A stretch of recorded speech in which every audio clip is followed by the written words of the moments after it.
Praise the lord. యేసునామమే జయము. మన రక్షకుడు మన విమోచకుడు యేసుక్రీస్తు అతి పరిశుద్ధమైన నామములు అందరికీ వందనాలు. చిన్న ప్రార్థన ద్వారా రాత్రి కాల వాక్య భాగం ధ్యానించుకుందాము.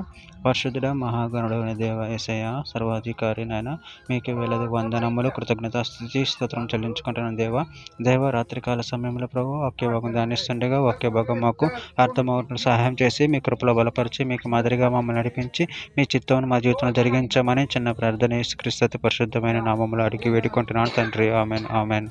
ఎఫెసీయులకు రాసిన పత్రిక 2వ అధ్యాయము 7వ వచనం. క్రీస్తు యేసునందు మనలను ఆయనతో కూడా లేపి పరలోకమందు ఆయనతో కూడా కూర్చుండబెట్టెను. ఆమెన్. దేవుడి వాక్య భాగం దీవించును గాక.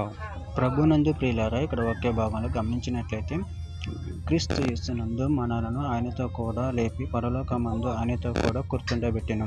అదేవిధంగా వాక్య భాగంలో గమనించినట్లయితే యెషయా గ్రంథం 60వ అధ్యాయం 15వ వచనం, నువ్వు విసర్జింపబడుటను బట్టి ద్వేషింపబడుటను బట్టి ఎవడు నీ మార్గమును దాటిపోవటం లేదు. నిన్ను శాశ్వత శోభాతిశయముగాను బహుతరములకు సంతోషకరణముగాను చేసేదను.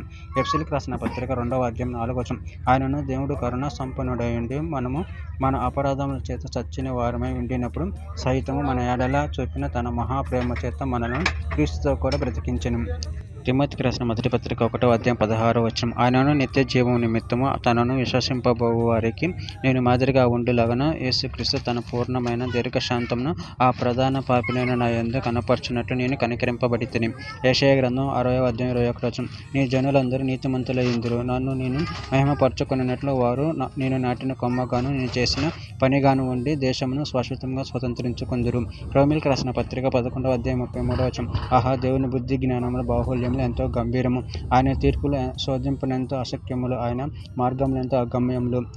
కొరింథీయులకు రాసిన 2వ పత్రిక 1వ అధ్యాయం 20వ వచనం, దేవుని వాగ్దానములు ఎన్ని అయినా అన్నయు క్రీస్తునందు అవునన్నట్టుగానే ఉన్నవి కనుక మన ద్వారా దేవునికి మహిమ కలుగుటకు అవి ఆయన వలన నిత్యములై ఉన్నవి. రోమీయులకు రాసిన పత్రిక 3వ అధ్యాయం 24వ వచనం, కాబట్టి నమ్మువారు ఆయన కృపచేతనే క్రీస్తు యేసునందుల విమోచన ద్వారా నిశ్చితముగా నీతిమంతులను తీర్చబడుచున్నారు.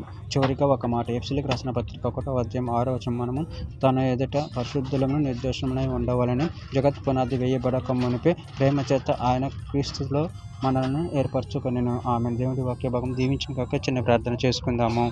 పరిశుద్ధుడ ప్రేమ కలిగిన దేవ యేసయ్య, నన్ను మీరు ఇచ్చిన వాక్య దానాన్ని బట్టి ప్రభు మీకు వేలాది వందనములు కృతజ్ఞత స్తోత్రం చెల్లించుకుంటాను తండ్రి. మీరే మాకు సర్వాధికారి ఉన్నారు తండ్రి. మా పాపం పరిహరించి మా కోసం నిత్యజీవం అనుగ్రహించారు ప్రభు. అందుని బట్టి ప్రభు మీకు వేలాది వందనములు కృతజ్ఞత స్తోత్రం చెల్లించుకుంటున్నాను తండ్రి. మీరు కూడా మా పరలోకంలో మీ ఎందుకు కూర్చుండబెట్టారు. అందుని బట్టి ప్రభు కృతజ్ఞత చెల్లించుకుంటూ చిన్న ప్రార్థన చేసిన నామములో అడిగి వేడుకుంటున్నాను తండ్రి. Amen amen amen.